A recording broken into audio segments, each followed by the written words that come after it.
Hey folks, man, this is Monk, and we are back with another episode of From the Canopy Film Show. It's a special bonus episode. We feel like we didn't want to keep y'all waiting, so this is going to be our Black Panther review, man. So we're going to start with a spoiler-free review, and then after this, we'll give you ample warning. We'll probably get into some of the more intricate, spoilery kind of stuff, in the film.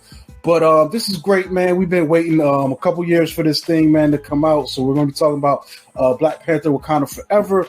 And this is directed by Ryan Coogler, put out by the Walt Disney Studio Motion Pictures, under their Marvel imprint. But let's get into this cast, which is crazy, man. So we get Tenoch Huerta, who's a newcomer, for this Marvel stuff. He plays Prince Namor.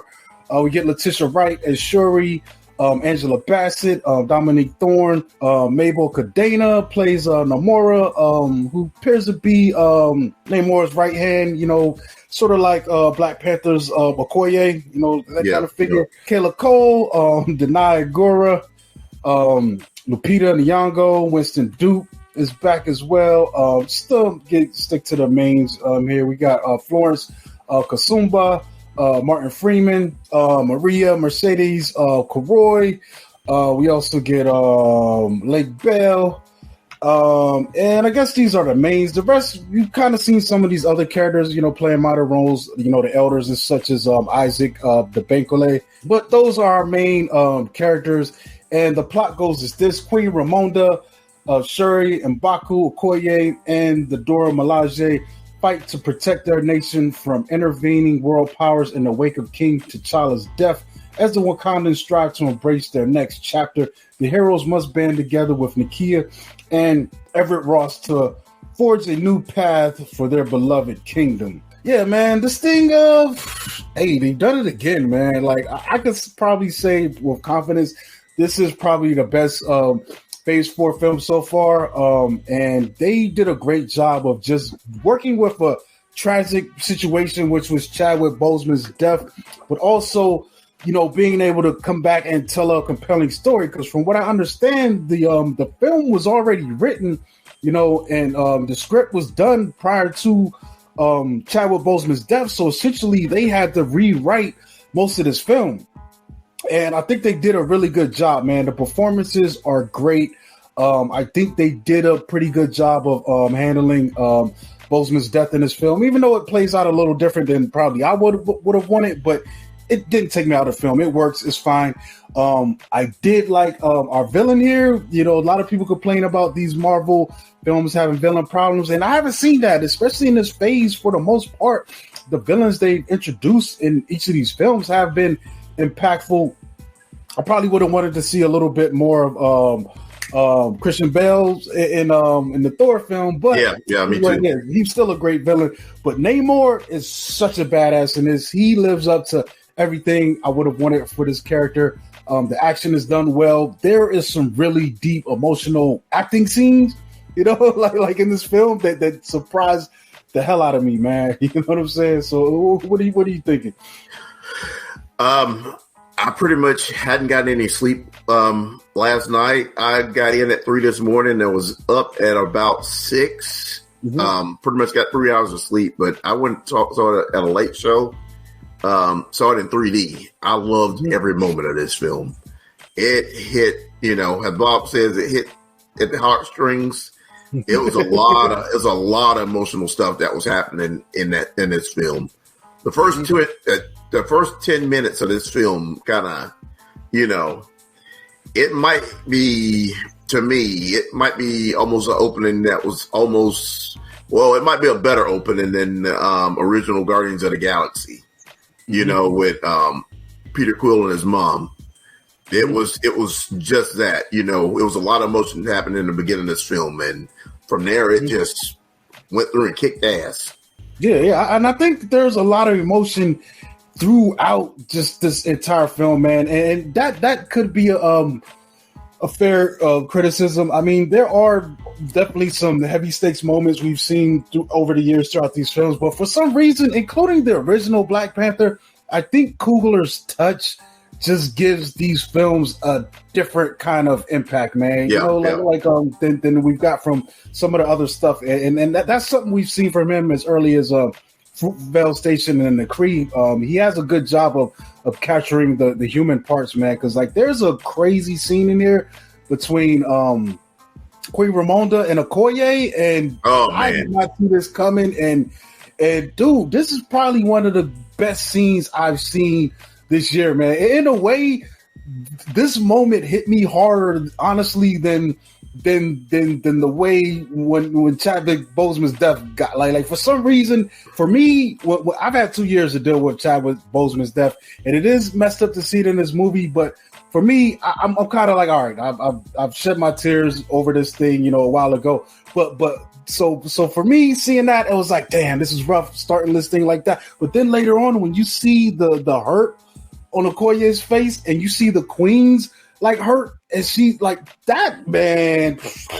Angela Bassett, if she's not nominated for an Oscar for this film, it's that would be a real injustice. Yeah, she acted her ass off in this film. Like essentially, Letitia Wright is the lead in this film, and like I expect to see a tandem: Letitia Wright, Best Actress. Bassett support, because it's that good. Like even that initial opening, the way the film opens, and it's crazy, man. Like the motion, because essentially Shuri is definitely throwing the entire Wakanda and the safety on her back. At one point, man, the way things play out. But like I said, there are some really heavy moments, man. I mean, they do a good job too of sprinkling some humor into it. It's not this really dark, morose affair as it could have been, but those heavy moments hit hard. That's one of the things that Marvel does well. It doesn't have to be like some of the DC films we've seen, to where everything's dour the whole film. These are real, real well done films. And I don't understand when somebody, will just say that, these are just hired gun directors. One of the things I kind of see with Marvel, Feige might be putting his fillers out for people that he thinks might be good for some of these films, but each one of the filmmakers gives their own personal touch. Even though they serving a bigger, story, which is the, overall story arc or that universe. But each one of these films is, is different, and it's kind of told from that filmmaker's perspective or whatever. It's not like it's not like a TV program or whatever where you just have somebody hired on like one week and I think that's what's going on here with these films. Is like they have certain notes that they've got to hit, and the rest is up to them. Like it seems like, I mean, because you look at even, let's just say Thor: Love and Thunder, the freedom that Taika had with that film to do what he had to do, and I still enjoy that film, man. I know a lot of people, it's kind of low on their list, for this phase, but I enjoyed it because of his crazy flourishes and the way that they allowed him to loosen the reins a little bit. Some of the choices in it, not so much, but it still feels like something he made, and it still feels different from all the other films, that other directors are making, under this, umbrella. And it's great, to see him trust Coogler enough, and for Coogler to execute on this way. That's crazy, man. Because like I said, man, the emotion is great. Another thing I do want to point out too is the action in here, man. There's some interesting set pieces, and I think it's because of the nature of the Namor and his people, the fact that they're ocean people. So we're getting some interesting combat elements thrown in, their weaponry, their technology, and how they deal with these things, man. So it's pretty cool just seeing all that play out, man. It makes for a really fun ride, man. And one of my complaints, though, I think about the original Black Panther is probably I could have used another action scene or two, but I think this one is like, all right, we heard you. Yeah. It's pretty cool, man. And another thing I do like how it connects to the greater world. We're dealing with a Wakanda that has since been exposed to the world, man, and we're dealing with the fallout from that too, man. Like I do love that this film addresses these things, man. We deal with the fallout from the snap. We got the fallout from Wakanda being exposed to the world. We got the fallout from their leader being gone. You know what I'm saying? And essentially, this film takes place 1 year after the death of T'Challa. So we're dealing with all of that stuff. The UN scene I thought was great. Yeah. And there's some cool stuff going on in this film, man. Like Queen Ramonda, man, it's just such a she's so great in this, man. But there's a moment where I think she points to it in one scene, and then Ross kind of repeats her, and it's like, we're not keeping the vibranium for ourselves. We're keeping it from you because like you've already demonstrated, you know, the lengths you'll go to get it. So what can we expect you to do when you do have it? And then Ross, when he's talking later on to a character, and she says, yo, they've had this stuff for thousands of years and kept it themselves. Imagine what we would have done if we had it, you know? Yeah. And we've seen, like, they've had little pieces of vibranium, and the first thing we do, we make a weaponized shield for the champion of America, and things like that. So it's not, you know, it's not far-fetched, man. And I think it's cool because we're looking at the greater problem of the diplomacy of living in a world with beings that have superpowers, with super powerful elements that can be weaponized, and I think it's cool, man. Mm-hmm. Yeah. I really don't have anything else to say about it. It's just some of the characters, all the characters were on point in this film to me. Mm-hmm. You know, we got introduced to Riri Williams, aka Ironheart.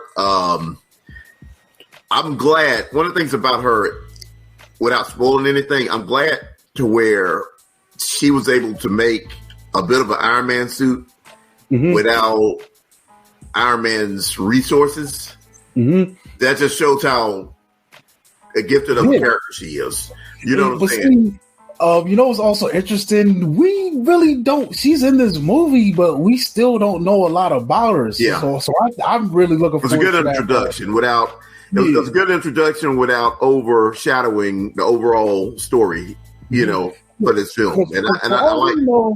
For all we know, she could have somehow hacked into Jarvis or something, and like, who knows? Like, the possibilities are crazy right now, and I love it. It makes me look even more forward to her series, and I think she's going to be featured in Armor Wars as well. Also. Yeah. And that comes out, and who knows where else she might pop up. And that's what's cool about this, man. Like, I feel like a lot of our characters we lost, you know, as far as, let's just say, Black Widow, Captain America, and now the Black Panther, and I forgot there was somebody else, Iron Man, but we're still, like, they're still making it a world head stop because all of these characters are still intermingled and crossing paths because they've done such a great job creating this bigger world that everything exists in and flows in. You know, like it's amazing, man. Who knows what? Just imagine the kind of cases they could weave into She-Hulk. Now that we got the introduction out of the way, going into season 2, you know, who knows what could pop up, man? Like it's really an amazing time, man. What about interactions? I can't wait to see. I want to see the first interaction between the Hulk and Namor in MCU. Yeah, see, and I love that Namor is in here, man. He's not as so high strung as he is in the comic books, but his spirit is there, man. Like he's still. You see the way they've done it. He's not outright like, you know. He's not outright like bad Namor out of the comics, but he's still the arrogant Namor I can respect. You know what I'm saying?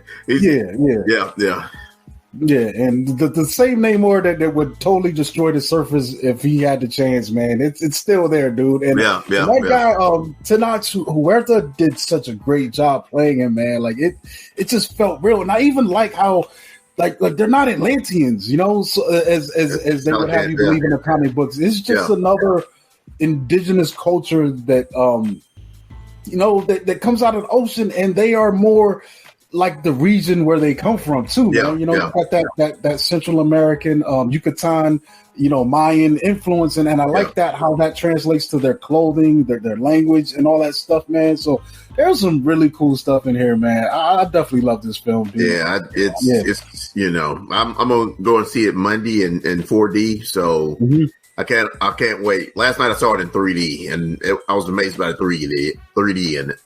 Yeah, it's solid. It's not like Avatar, nothing, but it looks good enough, man. And it's solid. You know what I'm saying? Because I did the second time I watched it in 3D, and mostly so I could see that Avatar 2 trailer in 3D. I think not only the Avatar 2 trailer, but the Quantumanium trailer. Yeah, that one I feel like might benefit from the 3D as well, man. That just because of the nature of that quantum realm and how that looks, that look great, man. But I mean, overall, I could highly recommend this film, man. It's definitely one of the best of 2022. Yes. Easily, easily is, and I definitely will say it's the best phase for Marvel film for me, man. Probably only one I could think that might be coming after that might have to be maybe Shang-Chi or Multiverse of Madness. You know what I'm saying? So right now, Cory, I'm kind of overwhelmed with all the stuff we've been getting from Marvel lately. I really don't have a favorite. It's almost like I'm a little kid during Christmas and just seeing all the toys that's out. That we're getting. It's not just one that I just overall like. I've been enjoying this since like the first Iron Man. I've been enjoying the MCU. So it's just we're just getting more, and it's living on. Yeah, definitely, man. So I guess we can wrap that up, man. Go see that if you haven't. And I guess I'll give you the fair warning, man. We're about to get into some spoilery discussions, so you can turn this off if you want. Go see the movie. If you don't care about spoilers, then keep watching. And I'm coming right out the gate with this, man. So T'Challa's dead, bro, and apparently he had some kind of incurable disease. That's how we're greeted, and I think it's such a dope scene, and the fact because I've seen it twice so far, but I love that moment where Shuri is trying her best to save him because all he would have had to do was give him the heart-shaped herb, but it's been destroyed. Killmonger destroyed it all. Yeah, all they got is she's trying to synthesize it, and I love the moment when she's like, "Give me a moment." She's doing all these calculations, and it's like, damn, she's so intense in that moment that instead of spending your brother's last few moments with him, you were in his lab, and that's kind of a really crazy scene right there when the queen comes out and the look on her face, and you're just like, he's gone, bro. Like, and this is how the film opens up. It works in the movie, but also I kind of want to know how did he get this shit? What the fuck? It just developed it's so wild to me, man. When we're missing that time jump, so we get I know T'Challa was blipped out, came back and fought Thanos, but we don't know how much time has passed since they beat Thanos and he got his diagnosis. They kind of allude that he was dealing with it in quiet and only came to her about it when it got almost when he was getting to the end. Sort of like in real life how we didn't find out until what was going on with him. Yeah. But then on top of that, man, just what else happens? Let's get the big spoiler shit out the way. Queen Ramonda dies in the fight with Namor, and that just leads to it. Like, this is why this movie, I think, has the emotional impact that it does, because we've got those great moments with Queen Ramonda just throwing Wakanda on her back, and then her last act was to save Riri, and that leaves you just looking at Shuri like, bro, like I'd have been broken by then. Lost your brother, your mother, your kingdom just got attacked at its most vulnerable. It's a crazy film, man. One of the things about this entire film, like you said earlier, is Shuri is the main focal character in this. It kind of showed how she grew as a character, because she was like, even if you go back and look at the first Black Panther, she's a kid, She's a kid in that first movie, and then when you see her, like when they're the little bit she's in Infinity War, she's a kid, Yeah. There ain't no jokes in this Shuri. Like, She grew as a character. She earned the mantle of Black Panther when she synthesizes the heart-shaped urn, and to see who she sees in the spirit realm, Killmonger. Yeah. That was I just found what the fuck in the theater.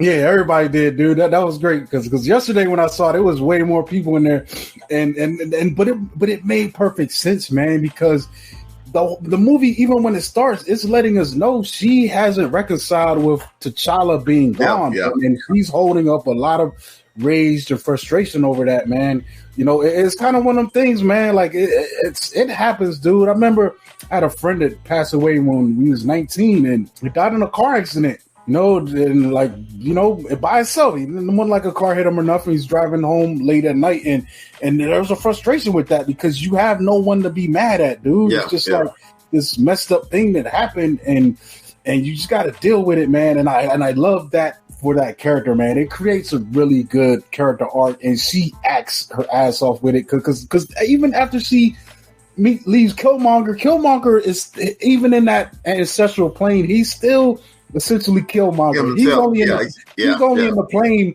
because of the lineage, and he had some of that heart-shaped herb. He's not there on a he's still on this burn the world thing. And she's kind of in that place, like, which way is she going to go? And even after that encounter, she's still trying to burn the world, man. Because one of the aspects that I really liked about this was that fight between her and Namor, and that thing was like no one was supposed to live. One of them was supposed to die, bro. Yeah, Cory, that was a tear down, drag out fight. Yeah, you know, one of the things I do like is they didn't kill Namor. That's a problem they have with a lot of comic book films. They want to kill the villain. You know, he has a grander story that that they can tell with him. But that was a knockdown, drag out, merciless battle. You know, I loved every minute of it. But also, like, what I do appreciate about him, like, I think, M'Baku says it, man, because that was such a great moment when M'Baku gets punched in the chest by Namor when he attacks the city, and you're just like, wow. Even though M'Baku ain't really got no powers, but still. He talks like a rag doll, man. And then later on, M'Baku was like, what are we supposed to do? He's fast. He's as strong as Thor or the Hulk. And I'm just like, yeah. He's like the Hulk that can fly. I think he says it like that. But even just talk about that for a second. I love when he goes into action, man. It's scary, dude, because this dude he could fly. He's fast. I love the way he was like when he was attacking the city and those ships and stuff, and like it's almost like he's running on the air with his wings. He's doing like those slide stops. It looks so cool, man. The way that's animated, but he's so crazy, man. It is a thrill watching him in action, even though he's the bad guy at this point, man. But he's also a good villain in the fact where I don't feel like he's 100% evil. Yeah. You know, what he's doing makes sense, you know. He's protecting his people. He's protecting his people, man. And he has valid motivations, man, you know. It is great, dude. I'm glad. One of the things I am glad about is they made it Talokan instead of Atlantis. Even though I think Namor outdates Aquaman. Yeah. It was a good idea not to make that Atlantis and kind of have any kind of similarities to what DC did with the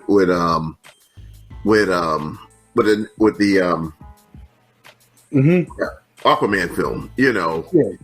I really loved it. Google did his own take on that. Now their whole society was just amazing. You know how they were. Yeah. I mean, it kind of, it was so cool with that, man. Like watching them roll up and how they use we kind of seen some of this stuff in Aquaman, but dude, when they come swimming out of that darkness and you see like 5 or 6 of them holding on to a killer whale, I'm like, yo, yeah. Is this serious? Yeah, man, it's really dope, man. I love how they just put the costumes, even throwing back to the cultures of that region, man. It just looked crazy, man. You know what I did like too, man? I like their big enforcer dude, And I was like, yo, that's their Okoye. Yeah, When Okoye was squaring up, I was like, you know what, man? Honestly, she would have beat him if she was stronger. Yeah. That's the thing. All right, so one of the things people talk about too is like, sometimes, when we get these women in these roles, like Shuri, like, how does Shuri learn how to fight? I'm like, man, Shuri probably had the same training coming up as a kid. She can handle herself. So when she puts on the suit, it's not far fetched to me that she could fight. And also, it's not like fucking Namor was out there learning martial arts and stuff like that. He's just really strong, man. And he's probably got some skills, over time. But so it makes sense with the abilities. In my opinion, dude, I got a feeling if you put Okoye, gave her the heart-shaped herb, and you had a T'Challa with the heart-shaped herb, I bet Okoye is going to beat his ass, dude, because she's a better fighter, And the same with Namor's guy. Like, she would have beat him, but he's strong. Really, like, especially on the surface, they just pretty much have like the Superman type deal. Yeah. They pretty much can swim like somebody runs. So they're out of the water. They, Yeah, it's like if you put Batman with Superman's powers, Batman's going to whoop Superman's ass like 10 out of 10 times. He's that much better of a fighter. Yeah, but I do love that aspect of it, man, because essentially we find out that Namor and his people also have their own vibranium. Basically they're saying a vibranium meteorite crashed in Africa and another one crashed in the sea where Namor and his people's at, and they discovered it, and they got that heart-shaped herb. And for whatever reason, when they took this herb, it at the time they were dealing with smallpox and the Spanish conquistadors. Yeah. So they were all ill. They took the heart-shaped herb. It cured their illness, but it also gave them lungs and forced them to have to live in the sea. The gills. And then that's when they created their whole society underwater and became isolated from the rest of the world, which I thought that was so cool, man. So in a way, you're adding this relationship between the Wakandans and the I don't know what they were called in the Telecam. Yeah, those people. So that's kind of interesting. Even though they're different, they still have this mutual bond over this vibranium, and because they both got vibranium, they're both under pressure from the rest of the world. So that's cool, man. That's cool. Yeah. Putting that together. See, and that's what I was going to get into right here. The thing about Riri Williams has limited resources. Doesn't have the resources of like Tony Stark. Yeah. She pretty much makes something to find vibranium. Yeah. And that's what pretty much set this story into motion. Yeah. Because Namor does not want him and his people to be found. Yeah, and that's and I guess for him, like in my mind, I'm like, just destroy her machine and tell her not to build one again. But he's like, okay, but what if someone grabs her and forces her to make one? In this world. So Riri's got to die, which was actually. It's a dynamic, man, and I love this too, man. Just the politics of it all, because Shuri's like, we can't kill her. She's just a young woman that's just smart, and she doesn't. But then I like the fact that Killmonger reminds her. He says, "Your father would have killed her," and I'm like, the old Wakanda, It's there's some cool shit, man. Another thing that I really like about this is we get the Ross and the what's the name? Allegra de Fontaine. Valentina Allegra Fontaine. And then you find out that they had a relationship and they know each other, and it's great. I think they was married at one time. It is so funny with them having to work together, and there's just some cool comedy bits with that, but also we're getting deeper story building, man. Going into the future, oh man, they're doing a lot of stuff in this film, I think, and doing a lot of it well. Some people have complained about, a little bit of the pacing and stuff like that, but I'm willing to overlook that, man, because you're giving me these bits. It's not like they're half cooked or badly acted or poorly directed. It's a continuation of everything that's happened before. Is nothing new has popped up. I mean, nothing out of what do you want to call it? Then it's out of canon that came into play.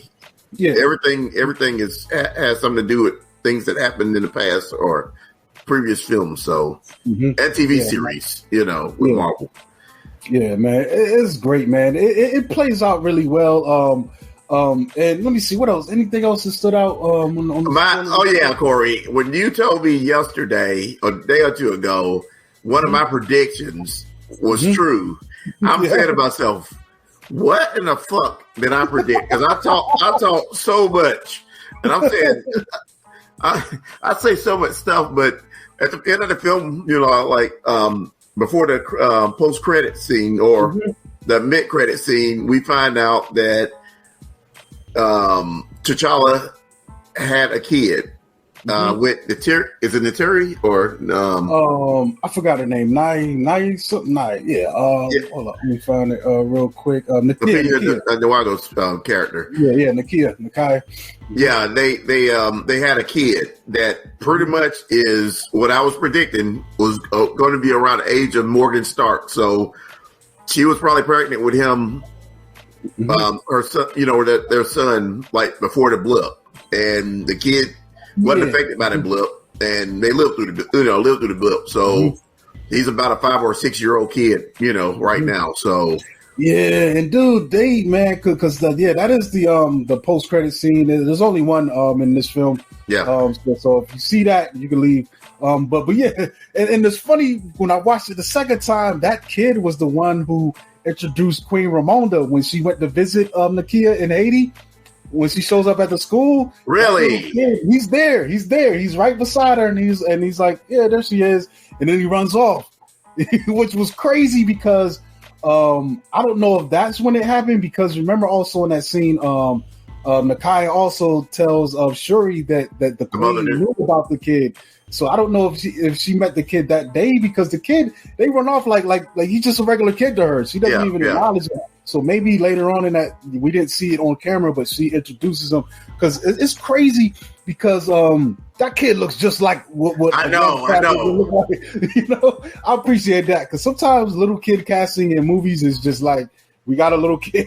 Yeah. It's cool. I kind of would have wanted to see a scene also that related to the greater world of, but I'm fine with this, man. But I that's one of those predictions that I kind of knew they would have to do just to keep that the legacy of that character, and it happened. The way they wrote it sounded great too, because the first thing Shuri asks is, mentions, you didn't come to the funeral and you didn't, and that's probably because she was pregnant and hiding, that child that she was carrying. That everyone would be like, oh, no, she didn't go to the funeral. The funeral happened like after the blip. I think she was probably pregnant with him like before the blip. Okay, but says she didn't come to the funeral, and I think I don't know. Now that I think about it, she could have came to the funeral. Yeah. But maybe that was just her way of dealing with the grief of it, Yeah, and not bringing any attention to anything. But but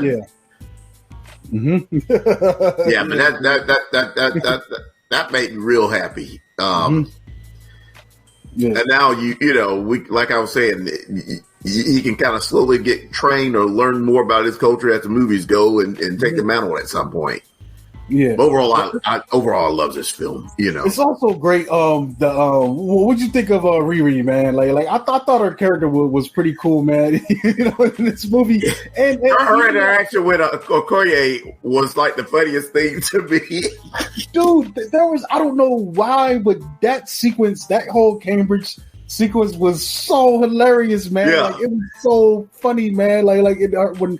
Especially, I also like the fact that Shuri just walked on the campus. No one else is paying attention, but then Riri is like, "Oh my god!" Yeah. But it kind of makes sense, man. It kind of makes sense in a way, man, because I feel like sometimes when it comes to black stuff, we're probably more conscious of each other than the greater population would be. You know what I'm saying? like I feel like if Method Man walked into the Dutch market, a lot of people just be like, "Oh, he's a nice gentleman," but the black people, oh shit, that was funny, man. And Okoye's her head makeup. I was dying on that. I was dying on that. She said she had some ash on her head. It was funny, man. You know what, man? Why I think this thing works so well, man, because these great characters were established so well in the first film. Like I could watch Okoye run around the world forever. Just give her a series of not only like the first film, but like what that the part she played in Infinity War and Endgame. You know, because she was still around. You know, just a great character with her zingers, still a standing character. Yeah. But yeah, man, it's such a fun place to be. Even M'Baku, man, I love M'Baku's kind of. He's faking it. He fakes like he doesn't care, but he does, man. You know what I'm saying? Ultimately, and he is annoyed by the current leadership of Wakanda, but at the same time, he's still Wakandan. So he gets it. He falls in line and he represents. And there's that cool moment where he's playing counsel to Shuri, and I thought that was amazing, man. Like this film has some really big, spectacular set pieces with the fights, but I think where it really shines for me is those small, quieter moments between the characters, man, that make you forget. You are watching a superhero movie film, but it's still a human story. You know what I'm saying? At its heart, man. And that worked for me, man. So, yeah, but like I said, it's just an ongoing story from the beginning. You know, from Iron Man 1. You know, it's just an ongoing story. Everything just continues. You don't, you know, the characters are. It's just more of those characters that's still around, and you know them interacting with each other. I just can't wait for the Ironheart series. I can't wait for Quantumania. Man, it's. There's a lot to look forward to. We got a lot of cool stuff coming, man. Yeah, it's a lot of stuff to look forward to. And like it's going to get crazy, man. Like, because now I'm like, I feel like, man, dog. They the characters are so good. You could make a damn Namor movie, man, if you want to. Yeah. Or give me one of them 1 hour specials, man. Like I want more of that kind of stuff. Just let's go, man. Like it's just it's so good, dude. It's so good, man. Yeah, like I want to say. Him beat the Hulk for the first time, or Thor. There's gonna be some bumping on some heads going on, you know. Yeah, man. Yeah, dude. And I got a feeling he's not really going to stop doing what he's doing. Like I got a feeling he's going to go back to, you know, stopping, you know, any people trying to mine the vibranium if he can. So he'll probably just join those efforts on the low. But I still think he's got a bigger ulterior motive. He's going to team up with the Wakandans right now because they have similar threats coming at them, but I don't know. Who knows what he's going to come with later, man? And it makes it exciting, man. Just to imagine, you know. Yeah. But anything else you want to mention, man? No, other than me loving this thing. I said that again. Yeah, I think that's it, folks, man. We're gonna let y'all go, man. And this has been another another From the Canopy film show. Oh, did you get the poster while you were at your showing? I didn't see any posters there. I got some, dude. I might send you one, man. What's interesting about it? The poster they were giving out, it's a orange poster. I got it in the other room, but I'll probably put it on the screen in this video, man. But that was designed by our friends of the show, Maria Morales. From Concentrated Podcast, her daughter designed the poster that they're giving out at the 3D screening. So it's a poster. It kind of has like an aqua orange color scheme with Shuri's kind of in the middle with the other Wakandan, and then at the top you get like in the back of Namor kind of superimposed looking down. You know, that's a beautiful poster, man. Yeah, Maria told me that this morning when I because that's the poster I used when I said I was watching the movie, you know, on my account. Yeah, and I congratulated her daughter and everything. I want an autographed copy though. I was thinking that too, yo. Can we send it over? Like, I'll send you the return label. Yeah, I'll send you a tube with my return address. Yeah, that is so cool. Man. I might have to reach behind the scenes and see if we can make that happen. Yeah, I was like, when I was making the poster, I was going to use last night too. I saw that one. I was like, man, that's a nice poster. You know? Yeah, and I think she might have done another one too. I'm not sure. She did. I saw her premiere I think she went to a screening and she was holding up the poster while she was, attending that. So. Yeah, when you look at my post when I was watching it, Maria did share the other poster. Okay. Both of them are good posters, but the one I posted is nice. Yeah, because they got a couple out there, man. And like the first day I went, I grabbed one, but then the second day I grabbed like 3 or 4 of them. I get some more, and I go again today. Hey, I'm gonna grab some more, man. So. See, the AMC I go to don't have that. The one I used to go to back in the day, they would have many posters and stuff out. And I never, the one I go to now, they don't have like space for it. Yeah, you need to make space, man. I told them to put a damn merch store in every theater. I know. Like, but you can't buy a lot of stuff from AMC online on their app, but like it needs to be a merch store in majority of these movie theaters. Really, the damn ticket booth, because they never use ticket booths anymore. Yeah, let's go. Yeah. I'm gonna holler at y'all, man. This is gonna be another episode of From the Canopy Film Show. This has been Monk. You catch me at Monkey Blood on Twitter and Instagram. Follow us on Instagram at FTC Net. On Cornelius Bros, you can find me. Cornelius Bros on Facebook, on Cornelius Bros on Instagram, at Cornelius 1976 on Twitter, and Mathathon or whatever Mathathon. I can't really pronounce that. Nobody gonna follow that. Who the hell is Mastodon? They're not replacing. I don't know. James Gunn jumped on it, so I jumped on it with James Gunn to know what's going on with his whatever he's doing with DC. And also on TikTok, which I'll be watching videos at Cornelius 1976. Twitter's going through growing pains, man. They ain't going nowhere. I know the madman is trying to destroy it, bro, but it's too big. I know one thing, I ain't gonna be paying no fucking money for no verification, which I had at one point. That's wild, dude. All right, y'all. I'm out of here, man. We're gonna catch y'all next time. Peace. Put that in your template.